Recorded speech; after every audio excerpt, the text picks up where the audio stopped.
guys, sebelum kita mulai ada baiknya dibantu like video ini, dan bagi yang baru bergabung silahkan tekan dulu tombol subscribe dan aktifkan loncengnya. Meskipun saya kehilangan rahasia guntur iblis surgawi dari 9 putra dan ibu, itu sangat berharga untuk mendapatkan kepercayaan Hansi.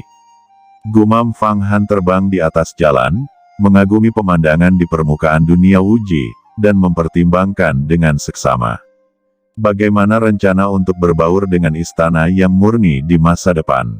Sekarang, dia akan pergi ke aula warisan, menyerahkan 1 juta poin kontribusi, dan kemudian mendapatkan identitas murid sejati.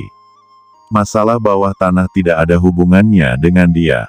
Adapun senior Sister Sun, kematian 5 murid inti emas sekte dalam itu tidak ada hubungannya dengan dia. Itu dibunuh oleh Kaisar Iblis Chisen. Permukaan dunia Wuji ini sangat indah, penuh aura, dan ada pemandangan indah di mana-mana, seolah-olah telah diubah, jelas berbeda dengan dunia Xuan Huang. Ia memiliki bentang alam yang kaya, gurun, lahan basah, dan hutan purba. Namun, Fang Han terbang jauh-jauh dan melihat banyak negara dan orang awam yang ramai. Setiap negara sangat makmur, hampir lebih makmur daripada kerajaan mendalam besar, tetapi tidak ada biksu, dan sekte kecil tidak terlalu berkembang. Tetapi penuh dengan suasana humanistik, tampaknya semua orang suka belajar budaya. Namun, di dunia Xuan Huang, banyak sekte terpecah, dan negara juga berhati-hati, dan perlu berlatih seni bela diri yang kuat untuk dapat melindungi diri sendiri, tetapi berbeda dengan dunia Wuji. Pada saat ini, Fang Han sedang terbang dan mengagumi pemandangan dunia Wuji, dan dia bergegas ke aula warisan. Dunia Wuji sangat besar, meskipun istana bintang Wuji menempati seluruh dunia Wuji, tidak ada cara untuk membuka aula di mana-mana. 360 aula istana bintang janji, serta markas besarnya, semuanya berada di pusat dunia Wuji, dengan radius 108.000 li, dan terpancar dari sini. Tidak ada sekolah biara lain di dunia Wuji.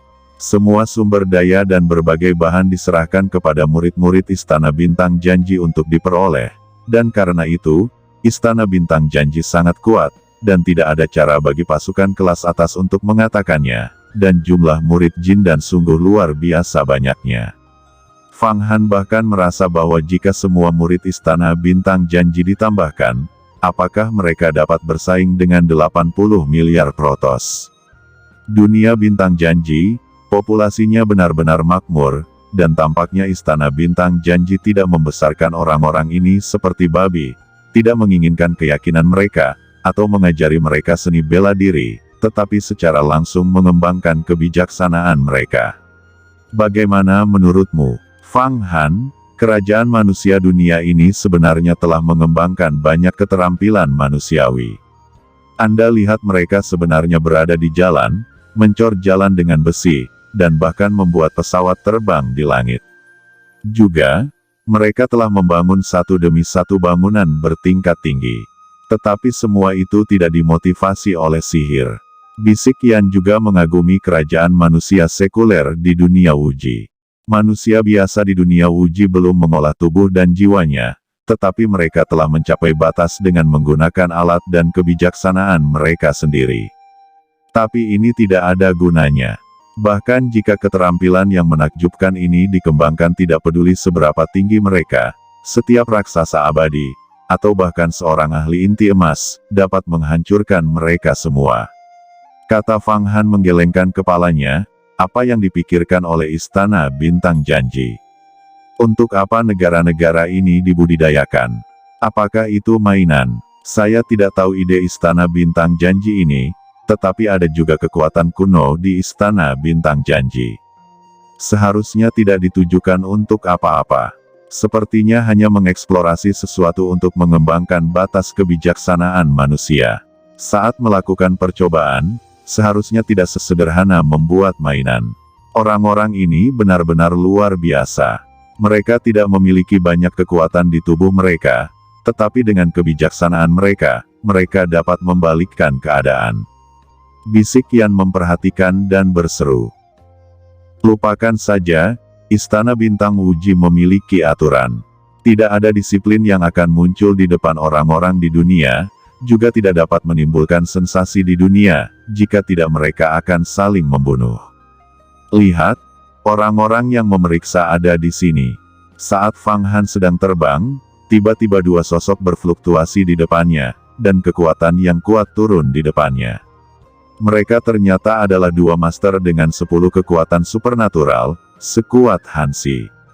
Mereka semua berpakaian hitam, dan kepala mereka dibungkus kain hitam, tetapi mereka disulam dengan kata patroli.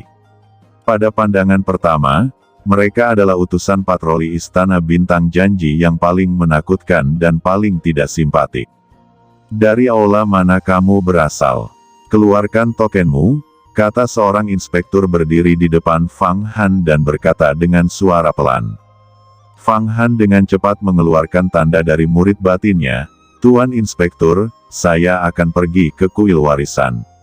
Saya dipromosikan menjadi murid sejati, ucap Fang Han. Seorang inspektur tidak berbicara, tetapi malah menyalakan lampu pada plakat giok, menguji keasliannya, dan berkata dengan suara serak, ya, Anda adalah murid dari Saintes Hall, tetapi jangan tinggal di dunia sekuler lagi.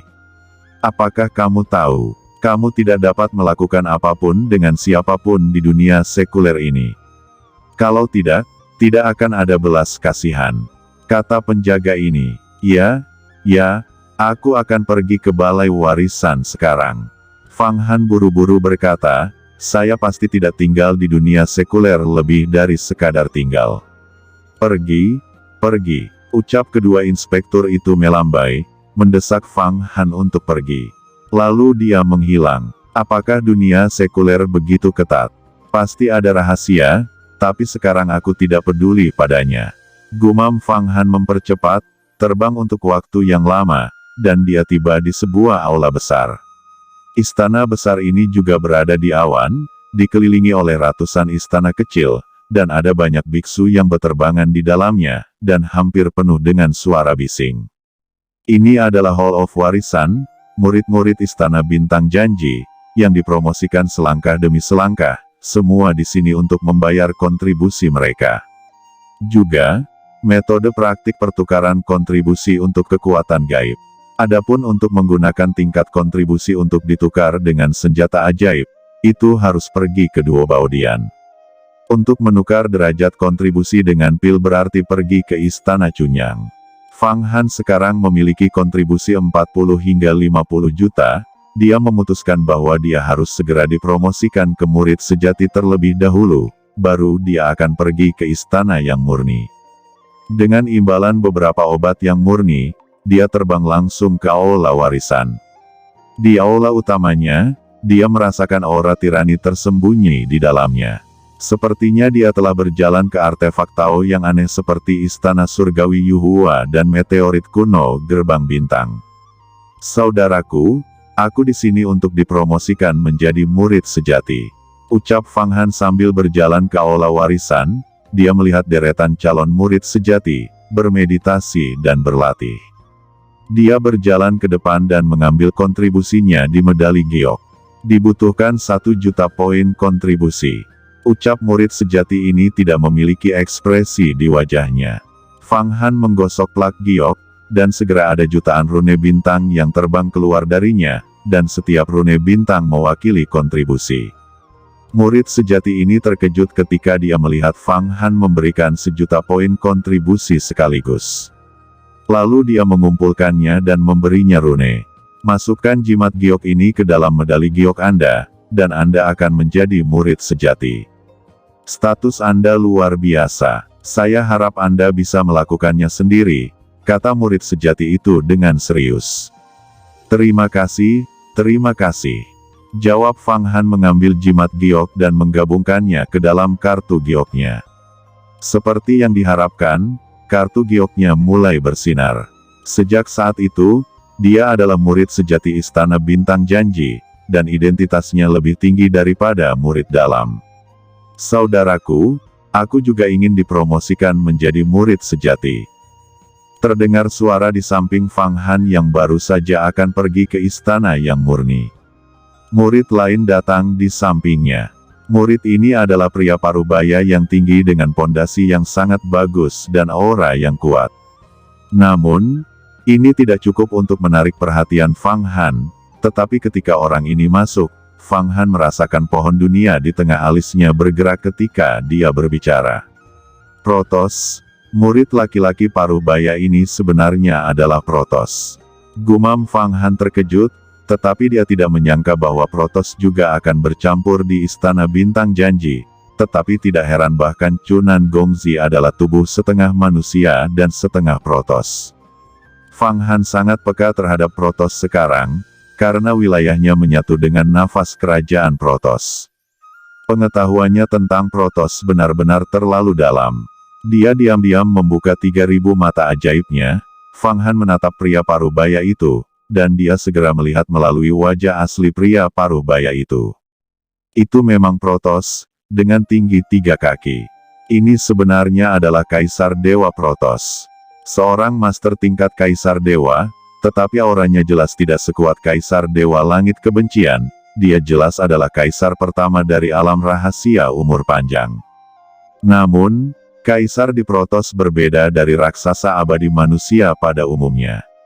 Rata-rata Kaisar Dewa Protos dapat dengan mudah mengalahkan 3 atau 4 raksasa abadi manusia dari alam yang sama. Seorang Kaisar Dewa dari Protos, aku tidak tahu taoisme apa yang telah dia latih. Sebenarnya dia menyamar sebagai murid inti emas. Fikir Fang Han terkejut. Ini adalah teknik transformasi yang hebat dalam 3.000 dao besar. Itu dapat diubah ke tingkat tertinggi ketika Anda mempraktikkannya. Ada berbagai metode.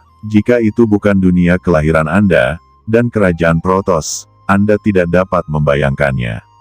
Ucap Nagayan. Lagi pula, Kaisar Dewa Protos ini, jelas seperti Anda, baru saja masuk, jika tidak, dia tidak akan menjadi murid sejati. Ya, saya juga berpikir begitu. Nilai seorang Kaisar Dewa Protos jauh lebih besar daripada raksasa abadi. Setelah diserap oleh pohon dunia, ia dapat diringkas menjadi buah umur panjang yang nyata, yang secara langsung dapat meningkatkan umur panjang. Buah dari alam rahasia umur panjang. Saya telah menyerap kemarahan Chunan dan Kaisar Dewa Kebencian, yang merupakan prototipe buah umur panjang, yang jauh dari mengonsumsi buah umur panjang yang nyata. Saya ingin benar-benar membunuh ras Protos ini. Pada Fang Han, ribuan pikiran berputar di tengah alisnya, tiba-tiba senyum berubah di wajahnya, dan dia mengulurkan tangannya dan menepuk bahu Kaisar Dewa Protos ini secara langsung. Junior ini, kamu benar-benar menyelamatkan 1 juta poin kontribusi. Aku tidak tahu kamu dari disiplin mana. Dengan tembakan yang begitu keras dari Fang Han, Kaisar Dewa Protos ini terkejut, wajahnya menunjukkan kejengkelan.